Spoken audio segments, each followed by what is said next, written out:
Merhaba çocuklar, yeni bir tekrar videoma hoş geldiniz. Bu videoda Farm Animals'ın yani kelime tekrarını yapacağız. Bütün videolarda olduğu gibi ilk başta bir kelime tekrar yapacağız. Sonra biz bu hafta give, vermek fiilini öğrendik. Onunla ilgili örnekler yapacağız.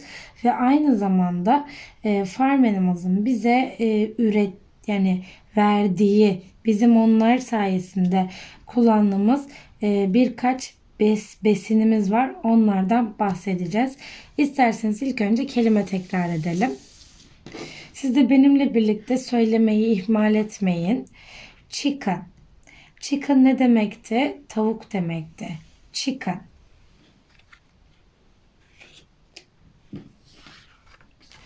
Duck, ördek demekti. Duck, ördek demekti. Cow ne demekti? İnek demekti. Cow, inek demekti. Sheep, koyun demekti. Şimdi bir tekrar edelim bunları. Ben söyleyeyim.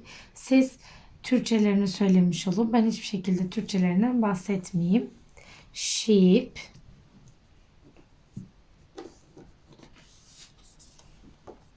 cow,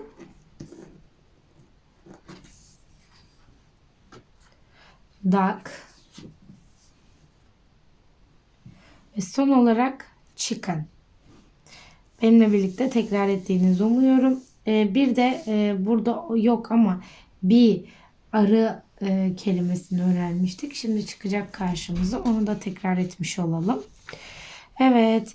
Şimdi burada ben resimler birazcık minik kalıyor ama gene de gözüküyordur umarım.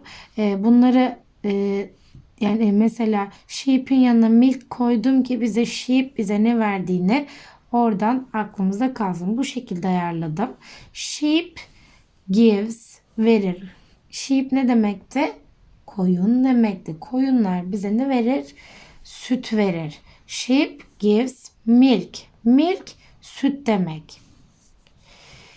Bees gives honey. Arı bize ne verir? Bal verir. Honey bal demek. Bee arı demek. Bakın burada resim var. Biraz önce kartlarda gösteremedim ama buraya da koymuşum. Bees gives honey. Arı bize bal verir. Honey bal demekti. Milk süt demekti. Sheep koyun demekti. Cows gives milk. Sheep gibi cow da bize milk verir. Cow gives milk. Sheep gives milk. Bee gives honey. Cow gives milk. Son olarak chicken. Chicken ne demekti? Tavuk demekti. Chicken give eggs. Eggs yumurta demek. Egg yumurta, eggs yumurtalar. Özür diliyorum. Chicken tavuk gives eggs. Yumurta verir. Cow gives milk. İnek süt verir. Bee give honey. Arı bal verir. Sheep gives milk. Koyun süt verir. Tekrar edelim. Siz de benimle birlikte cümleleri tekrar edebilirsiniz. Chicken gives egg. Tavuk yumurta verir. Cow gives milk. İnek süt verir. Bee gives honey.